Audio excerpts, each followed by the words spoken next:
Buenas noches, ¿cómo están? Bienvenidos a un nuevo capítulo de Escena del Crimen. En esta ocasión vamos a recurrir a unos 2 años atrás en la historia criminal de nuestro país. Un momento de tensión, de mucha tensión que se vivió en ese segundo a segundo de lo que se estaba desatando dentro del habitáculo de un vehículo. Una relación entre un guardia de seguridad de una escuela y una directora. Al parecer, hacía mucho que mantenían esta relación a expensas de sus matrimonios correspondientes. Cada uno llevaba una vida paralela. Señoras y señores, en la historia criminal de nuestro país, algo más que la pasión queda siempre flotando. Y al parecer era el interés económico de por medio, una de tantas hipótesis. Acompáñenme a un nuevo capítulo de Escena del Crimen.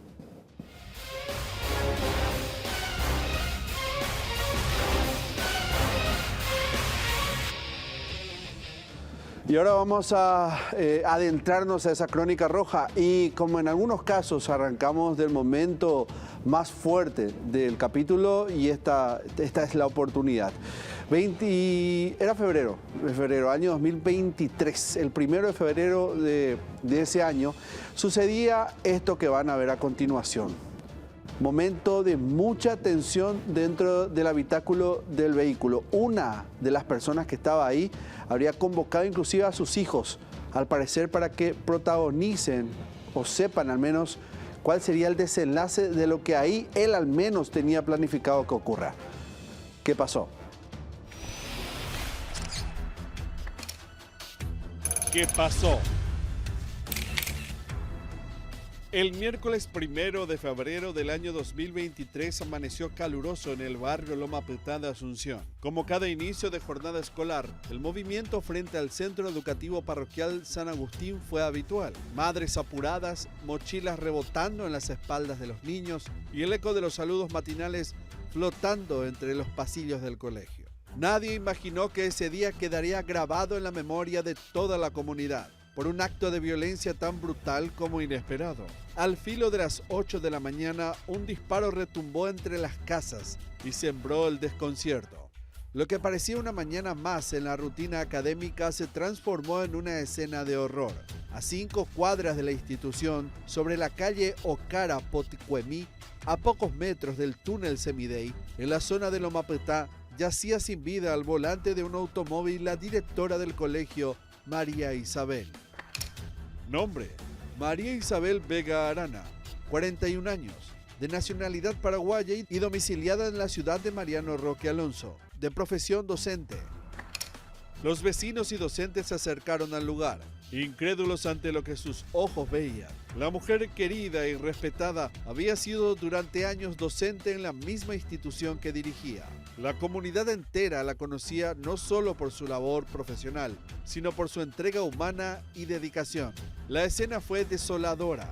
El cuerpo sin vida de la directora se hallaba inclinado sobre el volante de un Toyota Allion blanco. En el asiento del acompañante se encontraba un revólver. La profesora fue asesinada en su propio vehículo y a su lado estaba el arma homicida. El sitio fue rápidamente rodeado por agentes de la Policía Nacional. Ellos detuvieron en el acto al presunto autor del crimen, José Morel. Nombre: José Carlos Morel Chamorro, de 62 años, de nacionalidad paraguaya y domiciliado en Ceballos-Cue, ciudad de Asunción, de profesión suboficial en situación de retiro. José Carlos desde hacía años se desempeñaba como guardia de seguridad del mismo colegio. El ex policía retirado, según refería las primeras informaciones, tenía un relacionamiento cercano a la docente. Morel fue detenido sin ofrecer resistencia. Su rostro mostraba una mezcla de confusión y frialdad que helaba la sangre de los presentes. El vínculo entre ambos, aún envuelto en misterio, pasó a ser materia de investigación.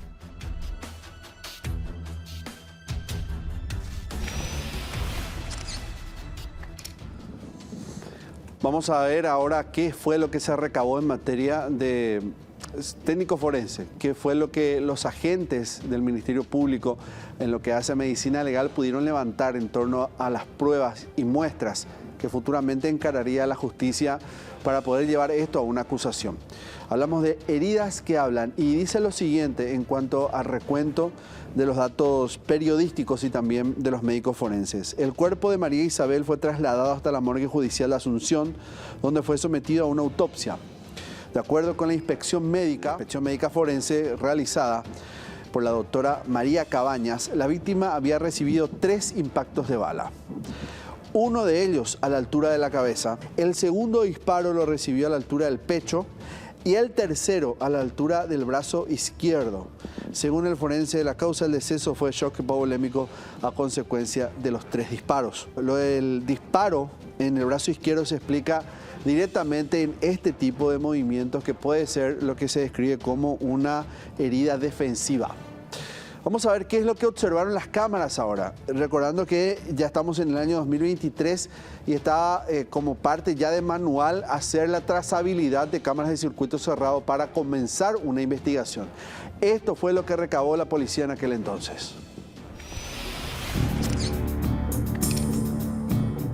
Lo que vio la cámara. Las imágenes de una cámara de circuito cerrado comenzaron a revelar el hilo de los minutos previos al crimen. En una grabación se observaba cómo el automóvil de la víctima estaba estacionado a un costado de la calle. Y, de repente, una camioneta llegó al lugar y se detuvo justo enfrente. Del vehículo bajó el suboficial mayor de la Policía Nacional, Emigdio Javier Morel Pereira. Él prestaba servicios en el departamento antisecuestros. Era el hijo del exagente de policía José Morel. En el video mostraba cómo Emigdio Javier se acercaba hasta donde estaba su padre, quien ya había descendido del vehículo. Padre e hijo conversaron brevemente, cerca de 1 minuto. Mientras tanto, un tercer vehículo apareció por detrás. De él descendió una joven que caminó hacia el sitio. José Morel volvió a subir al vehículo blanco donde se encontraba. En tanto, su hijo como la joven recién llegada hacían señas hacia el asiento del conductor, donde permanecía la directora María Isabel Vega, sin bajar en ningún momento la ventanilla.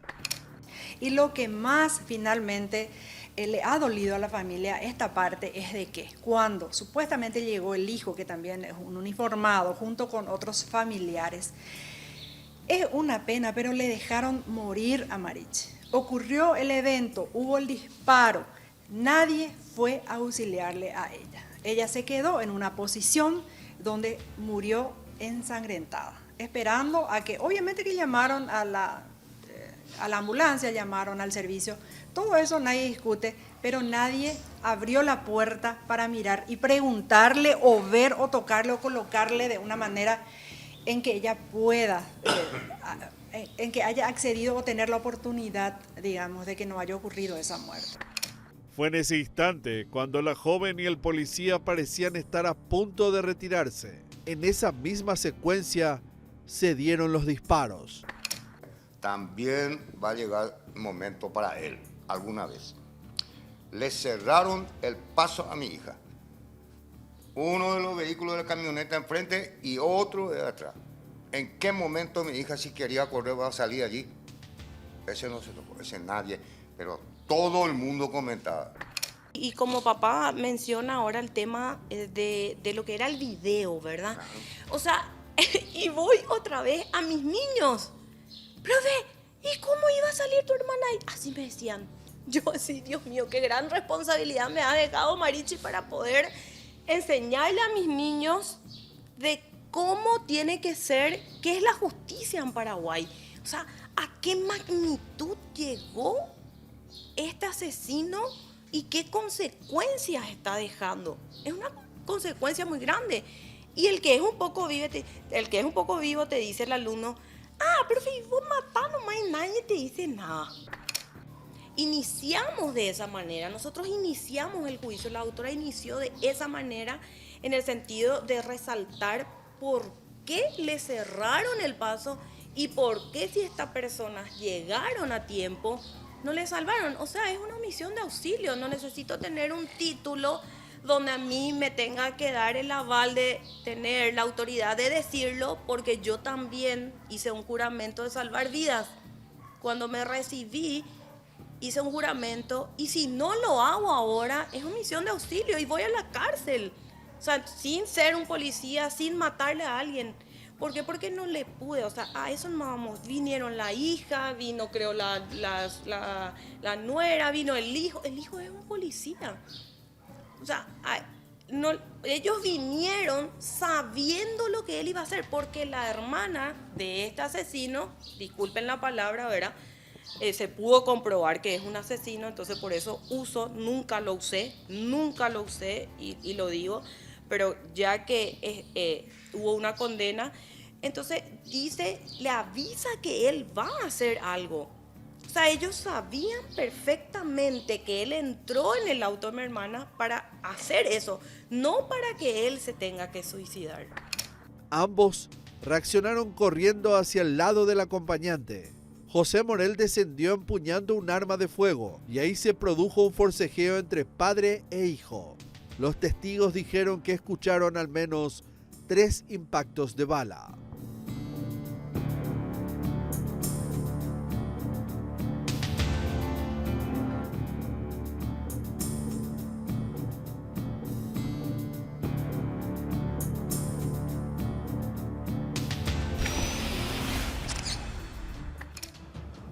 Yo les contaba al inicio que este hombre planificó esta situación y tal fue su planificación que llamó a uno de sus hijos para comentarle lo que iba a hacer.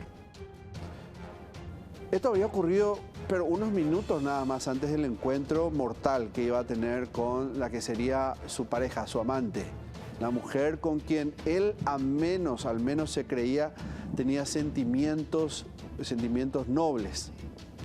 Pero llegó un punto en que aparentemente se cansó de lo que traía también esa relación.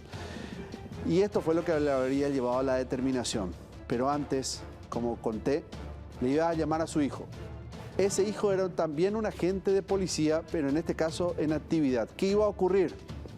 Momentos antes de eso. Para que encuentren los cuerpos.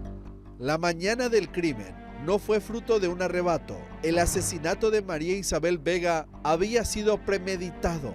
José Morel había trazado una ruta precisa y fatal. Citó a la directora para hablar con ella, pero en realidad había planeado acabar con su vida. Antes del encuentro, avisó a su hijo, el suboficial mayor Emilio Javier Morel Pereira, sobre el lugar exacto donde estarían estacionados y que estarían dentro del vehículo de la víctima. Su intención era que los cuerpos fueran encontrados rápidamente luego de que él consumara el crimen. Porque hubo premeditación.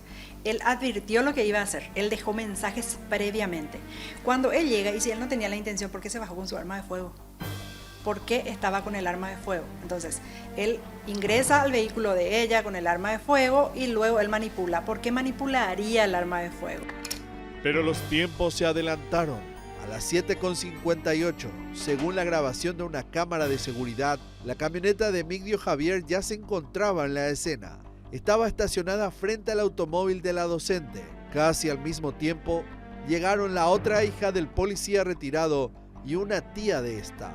Emilio Javier pidió a su padre que se entregara y que así también entregara el arma que él llevaba en la cintura. Incluso le advirtió que ya había llamado al sistema de emergencias 911. Pero José Carlos Morel se negó. Volvió al vehículo de la docente y la mató.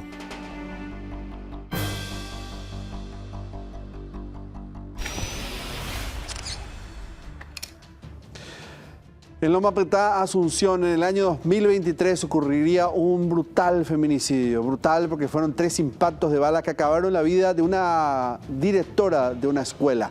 María Isabel, de 42 años.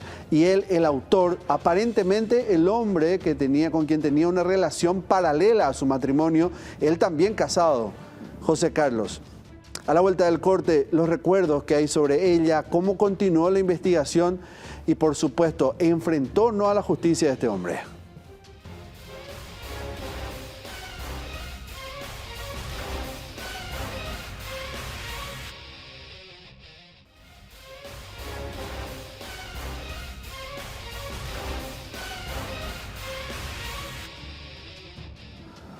María Isabel fue asesinada por quien sería al menos un hombre que le había dicho te amo en algún momento de esa relación que ellos tenían. Una relación a escondidas, una vida paralela, vidas paralelas. Ese hombre fue un guardia de seguridad de la escuela que ella dirigía en Loma Putá. Todo el cuerpo docente, amigos y familiares la recuerdan muy bien y de hecho hablan de que marcó a varias generaciones como docente. El recuerdo de Marichi.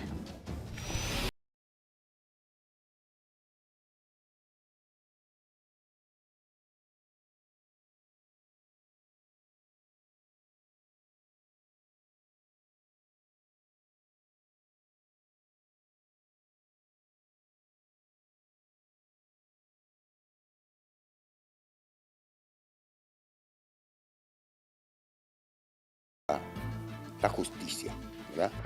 Rosa Marichi para nosotros nos dejó grandes ejemplos, pero su ausencia va a brillar y va a estar hasta el último respiro que tengamos, como mamá, como papá, como hermana, como sobrina. Mis hijas han sentido la ausencia de su tía muchísimo. ¿Quién nos lleva de paseo, mamá, ahora? Me dicen. Y es triple, diría yo, la responsabilidad.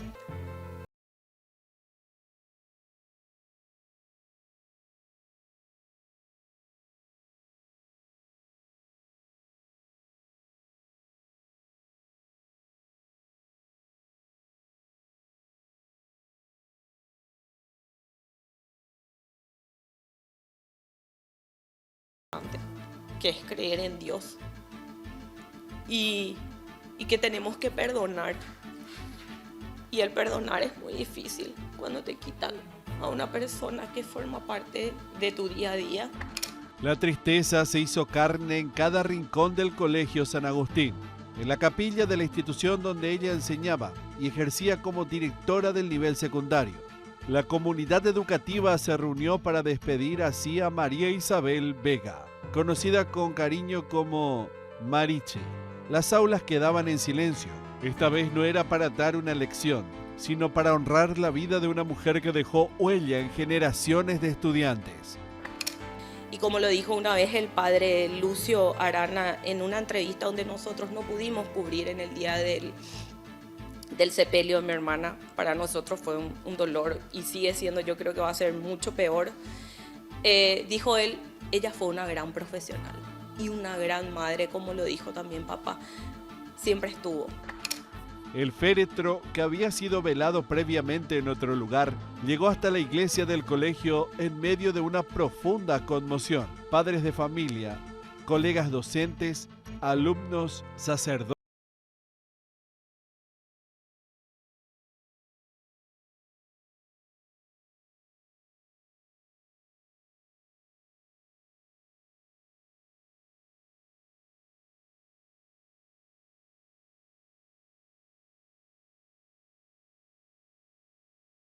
Profesional, siempre estudió.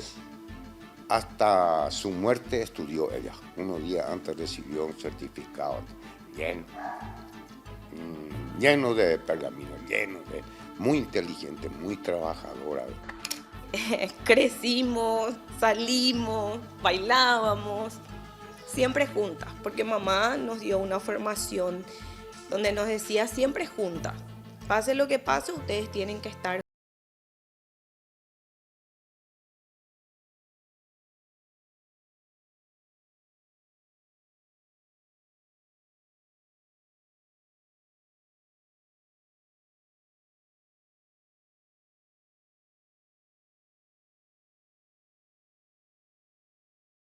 Papá, 2 días antes de fallecer, ella recibe un nuevo certificado, ¿verdad? O sea que ella siempre estuvo muy activa. Ella amaba su profesión y lo amó desde siempre. Dio siempre todo y lo pudimos notar en su ausencia, porque se acercaban a mamá y le contaban lo que ella hacía por sus alumnos, cosa que nosotros no sabíamos. Cosas que ella hacía por un vecino, por un amigo. Decían que en la formación docente a veces no le alcanzaban para el receso, entonces ella llevaba algo para compartir. Y ahí mamá se enteraba que faltaba algo en la heladera y era ella, ¿verdad? Entonces ahí nos enteramos después de casi 40 y 50 años, diría yo, ¿verdad? Pasando todo esto, que ella siempre fue presente, ¿verdad? En ayudarle a todos.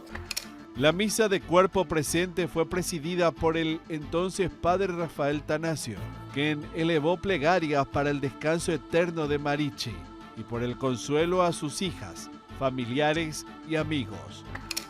Y fue para mí, me sentí muy bien verle a 6 sacerdotes presentes en una ceremonia.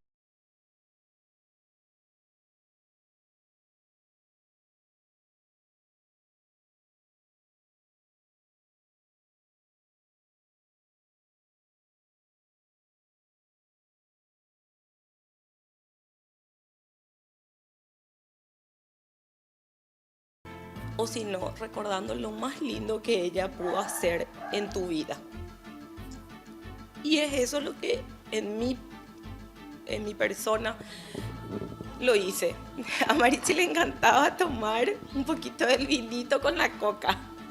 Y su hermana, Victoria, nada. Yo era la coca y estaba. Entonces, cuando le digo a mamá, vamos a tomar un vasito.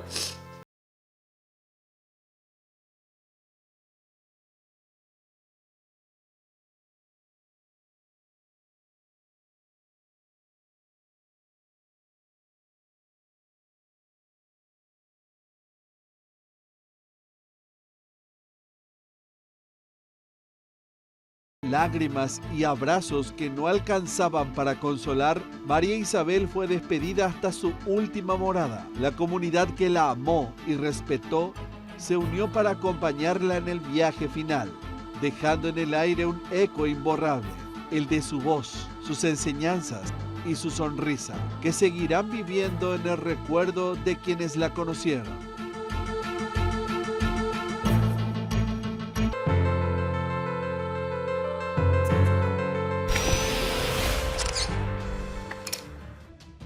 A continuación, lo que quedó escrito, los sentimientos de este hombre, lo que él quería dejar por sentado, al menos en una carta de despido.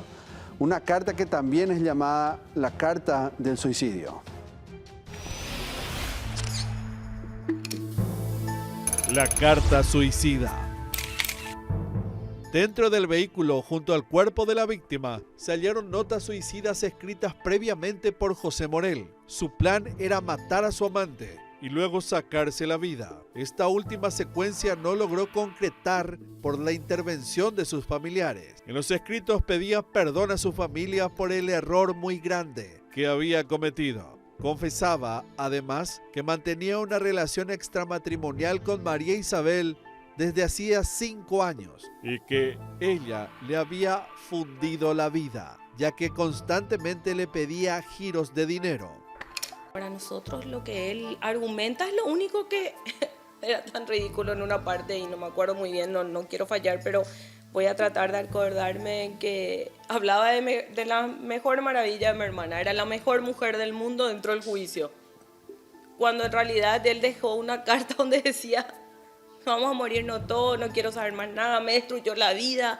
Yo decía, ¿a qué estamos jugando? O sea, ¿qué es lo que esta gente pretende? Ella ya no está para defenderse. Y nadie tiene la varita mágica para juzgarla, nadie. Nadie puede decir, sí fue así. A no ser que haya participado de un evento, de una situación donde fue presente y tiene, no sé, evidencias de que estaba él y ella y otra persona. O sea, ¿a dónde vamos? Y después que venga a decir otra vez de que él se iba a suicidar.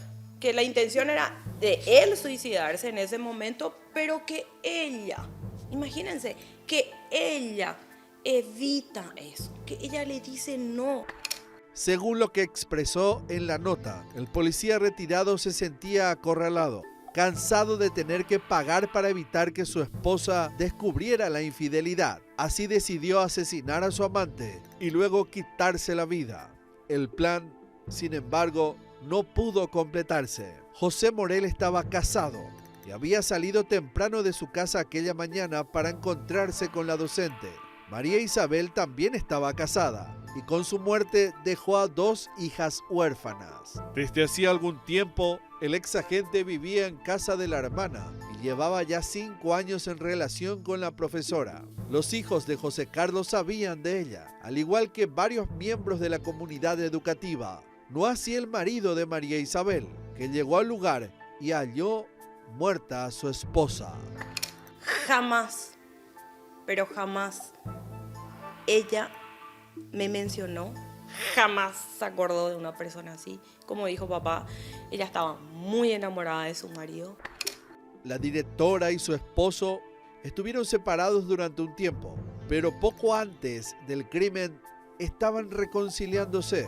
Esa mañana, antes de ir al encuentro con José Carlos, María Isabel publicó un estado en el WhatsApp, dando la bienvenida al mes del amor.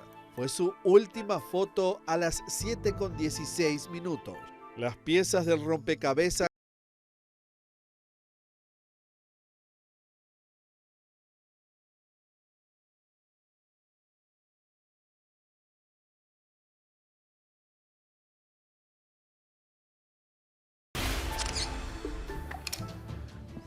Lo que va a venir a continuación, tal vez para muchos, explica un poco el móvil del crimen, lo que se busca en muchas ocasiones desde el aspecto investigativo para poder explicar la motivación que tiene una persona de llegar a un extremo, que es sacarle la vida a otra. Este es un caso de feminicidio tal y cual, o sea, no va a desconfigurar esa naturaleza del tipo penal. Pero tiene que existir una motivación y aunque muchos opinen que eso es justificar, no es así. Es un aspecto técnico. ¿Qué pudo haber motivado este crimen? A continuación, transferencias electrónicas que pudieron desatar todo el tormento que se vendría después.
Que trascendía la relación de amistad a un estadio donde en apariencia a ella ya no le agradaba, pero había una cuestión económica porque había dinero de por medio donde lastimosamente Marichi tenía esa necesidad porque tenía sus 2 hijas a quien mantener y todos sabemos cuánto ganan los maestros en nuestro país. Y en ese sentido ella tomó la decisión del alejamiento y supuestamente, según sus propias palabras, él se fue para suicidarse por ese motivo. A Marichi no se le puede reclamar, es imposible que la sociedad seamos ¿cuál sería la palabra? Tan hipócritas o tan juzgadores, mal juzgadores. ¿En qué sentido? Marichi se iba a trabajar. Fue una mañana, el hecho ocurrió a las 8:30, a las 8:15, a las 8:10 de la mañana. Ella se iba a su lugar de trabajo.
Pero hasta allí.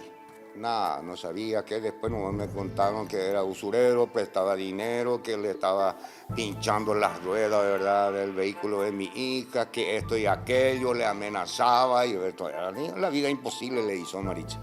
Imposible.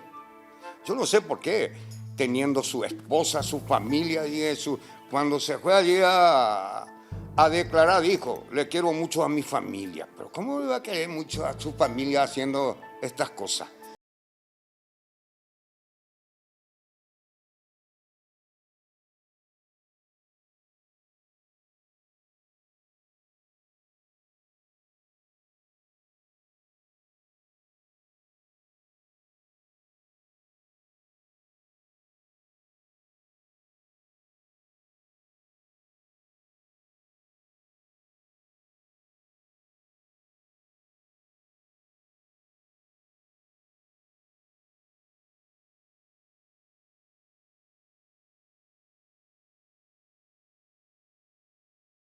En sus propias palabras, José Morel aseguró que María Isabel le fundió la vida, haciendo referencia a los insistentes pedidos de dinero que, según él, amenazaban con destruir su matrimonio si su esposa llegaba a enterarse del vínculo clandestino.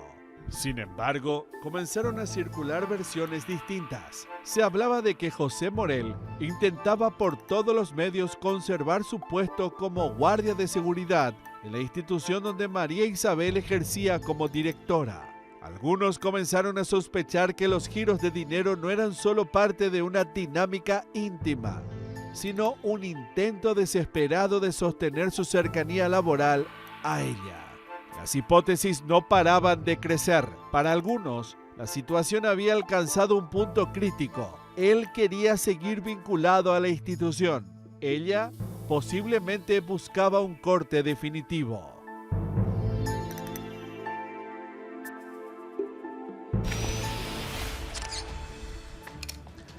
Este hombre, José Carlos Morel, no habló al principio de todo esto, no adoptó, digamos, la conducta de muchas personas detenidas después de un evento tan alevoso, tan violento como el donde él fue protagonista. Pero después de eso, cuando el tiempo pasó, cuando la investigación comenzaba a ser fuerte, había ya un músculo investigativo importante, comenzó a dar ciertas versiones de lo que pudo haber sucedido dentro del habitáculo de ese vehículo. Y en palabras textuales, según José, fue un accidente. Fue un accidente. Ya detenido, José Morel intentó cambiar el rumbo de los hechos con una versión que, desde el inicio, generó escepticismo. Alegó que el asesinato de María Isabel Vega no había sido intencional. Dijo que, al ser confrontado por sus hijos y su sobrina en el lugar del crimen, desistió de su plan y optó por quitarse la vida. Fue entonces, según su relato, cuando la docente intentó evitarlo. Afirmó que en medio de un forcejeo dentro del vehículo, el arma se disparó de forma accidental. Una explicación que, aunque pretendía suavizar la responsabilidad del hecho, resultaba poco convincente para los investigadores. Personalmente, el señor ha brindado una declaración ante el tribunal y él manifestó, ensayó una suerte de justificación. ¿En qué sentido? En el sentido de que supuestamente él se fue como para suicidarse frente a ella. Porque según las mismas manifestaciones de la propia defensa, aparentemente había un sentimiento de él hacia ella. De esto se ha hablado también y creo que podríamos hablar actualmente porque se ha dejado entredicho el nombre de Marichi. Él estaba felizmente casado y con su familia, o sea, que tenía que venir él a suicidarse. Además, había una premeditación en el sentido en que él dejó mensajes a su familia de que él se iba a ir, de que iba a hacer lo que hizo, llevó el arma, preparó el arma y llegó. Y donde esta querella representada por mi persona, no admitimos la situación y tampoco constituye ninguna excusa. Es que él era uniformado, él era policía, él no puede alegar, jamás podría alegar falta de idoneidad en el uso del arma de fuego. Él entró para dar muerte a Marichi. Lo que ponía en duda su versión eran los propios hechos físicos del crimen. El arma fue percutida 3 veces y la víctima presentaba 3 impactos, uno en la cabeza, otro en el pecho y el tercero en el brazo. Disparos con dirección y precisión, incompatibles con una supuesta lucha improvisada. Ella muere de 3 tiros y en apariencia, y eso también explicó el médico forense, en apariencia ella trata de defenderse, por ese motivo tiene el refilón, digamos, en el brazo, y entonces había total motivación y total dolo en el sentido de conocer y querer el resultado de esa acción y comportarse conforme a ese conocimiento, porque él lo que quería era darle muerte a ella y lo consiguió con 3 disparos. Escuchar unas declaraciones de un hombre no tenía sentido. Ni yo que soy, diría yo, una licenciada, una docente, no soy capaz, muy experta en la materia, en lo que es judicial, pero que la forma en que haya presentado y puesto sus argumentos, ¿verdad? Era una tristeza total. La escena encontrada, las cartas suicidas halladas junto al cuerpo y la secuencia captada por las cámaras de seguridad también contradecían su testimonio. Todo apuntaba a una planificación deliberada, a una intención clara, a una cita con destino fatal. Las palabras de José Morel parecían más una estrategia de defensa que una confesión sincera.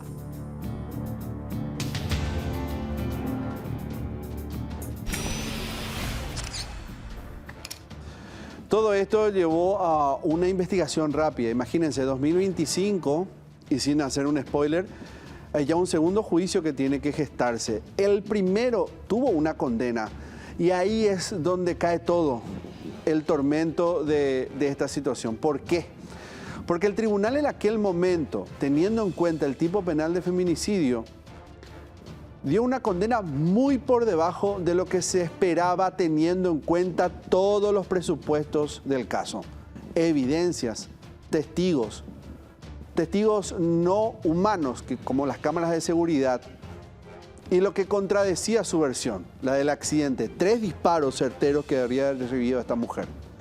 ¿Cuál fue esa condena? ¿Y por qué esto molestó mucho a la familia?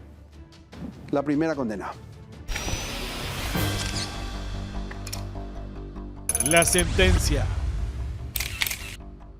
¿Por qué luchar por una justicia si no vamos a tenerla, si no vamos a tener el apoyo? Y nos llamó mucho la atención, era todo rápido. En el primer día, y lo voy a decir profesionalmente porque la doctora yo sé que me dice, no Victoria, esto acá ya no me gusta. Y fue rápido, era en la semana, el otro juicio ya el siguiente en la otra semana. Y después llegamos a lo más ridículo, a lo más absurdo, a lo más indignante que se podía sentir una persona que ha perdido a alguien. El 23 de mayo del año 2024, más de un año después del crimen que conmocionó a la comunidad de Loma Prieta, el caso de María Isabel Vega llegó finalmente a los estrados judiciales.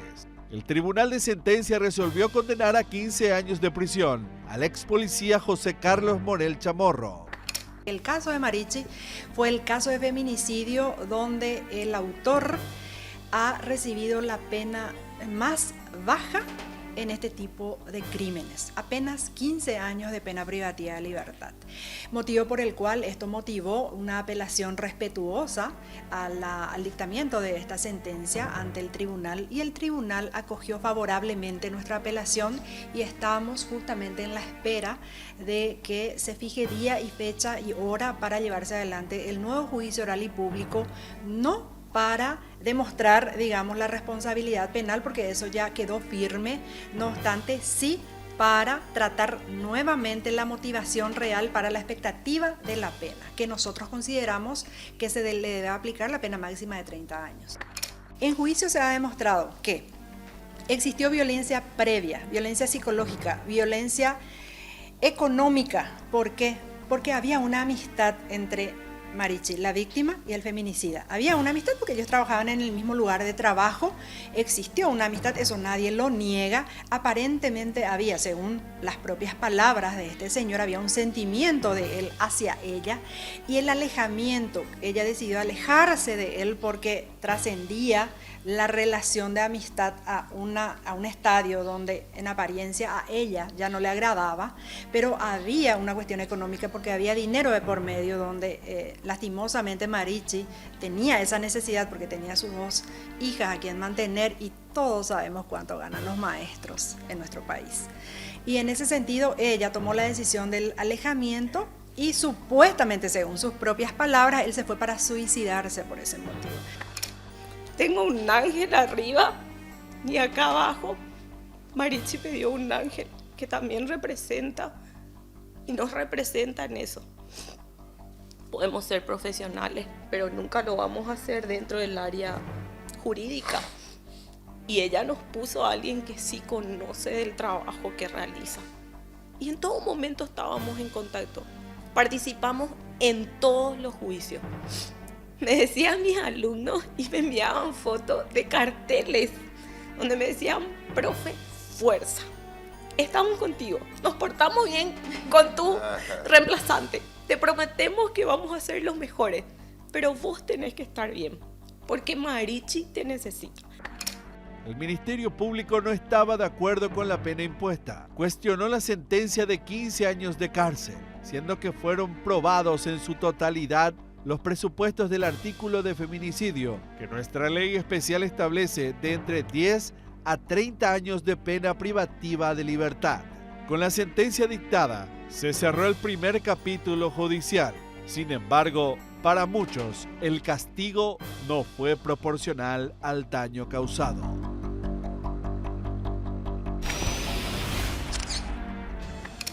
Vamos a hacer la segunda y última pausa en este capítulo de Vidas Paralelas. ¿Qué ocurrió finalmente en lo jurídico? Porque el debate estaba ahí en la sentencia que había dado este tribunal. Lo vamos a conocer. Vidas Paralelas, última parte a la vuelta del corte.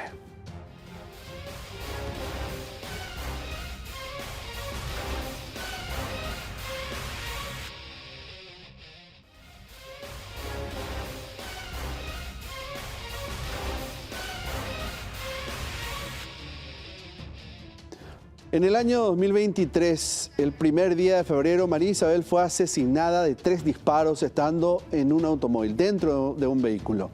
El autor, su pareja, un hombre con quien mantuvo una relación paralela a su matrimonio, y él también tuvo una relación paralela a su matrimonio con ella.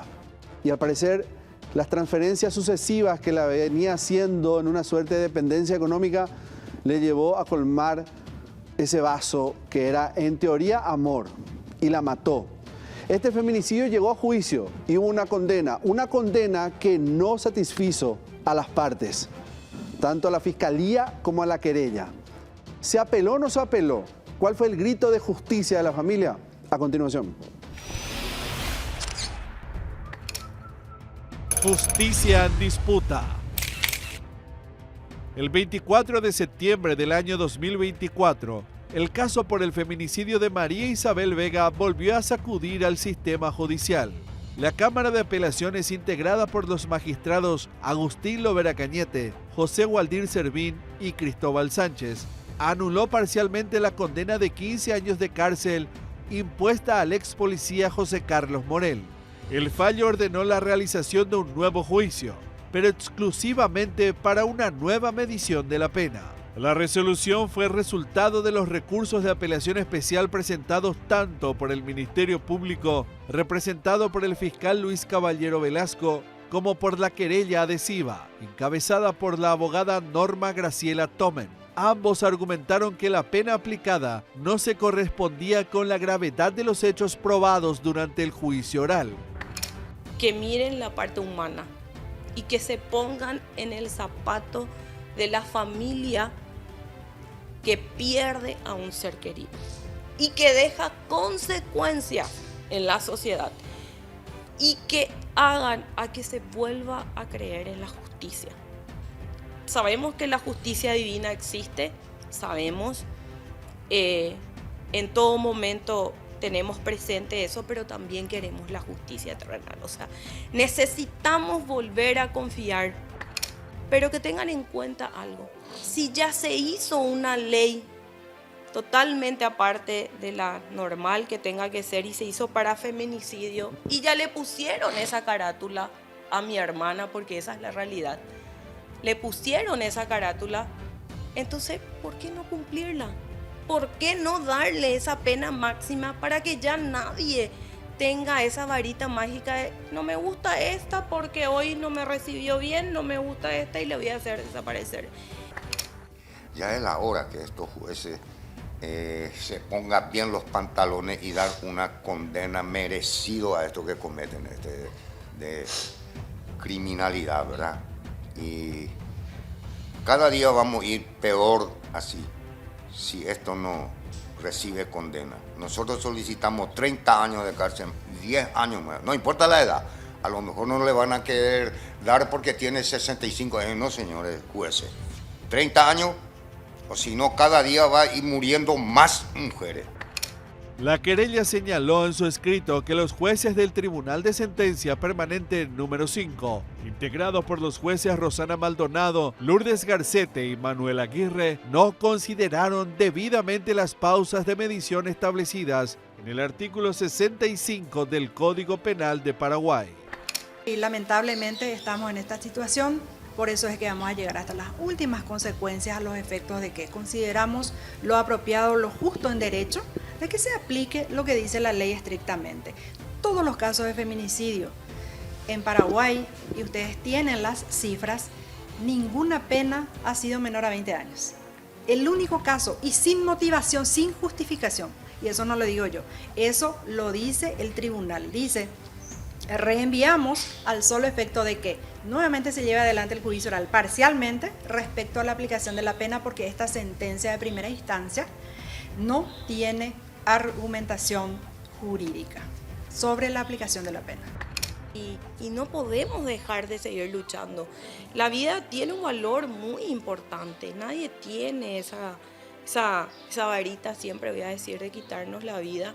Y sobre todo el dolor. El dolor es inmenso. La ausencia de Marichi para nosotros es impresionante.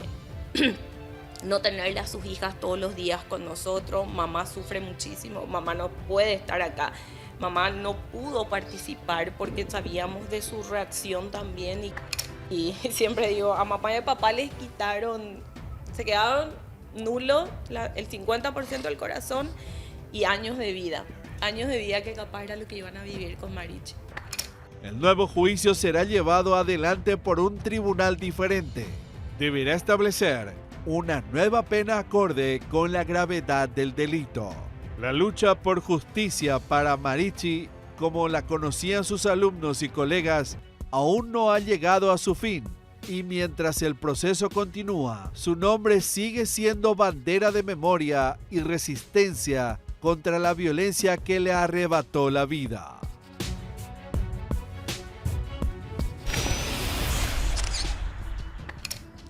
Llegamos al final de este capítulo, un capítulo que queda en suspenso y seguramente nos vamos a encontrar en otro evento contando la segunda parte de Vidas Paralelas, porque esto tiene que ir nuevamente a juicio y veremos si finalmente el tribunal inspecciona cada elemento que llevó la justicia, si está acorde, si se hizo bien el trabajo y condena en lo justo, teniendo en cuenta la alta expectativa de pena que hay sobre casos de feminicidio. No se olviden que todos nuestros casos están en nuestra cuenta de Unicanal. Ahí van a encontrar los casos, absolutamente todos, y siempre les agradezco por la deferencia ahí. Nos reencontramos el próximo fin de semana con otro capítulo más de Escena del Crimen.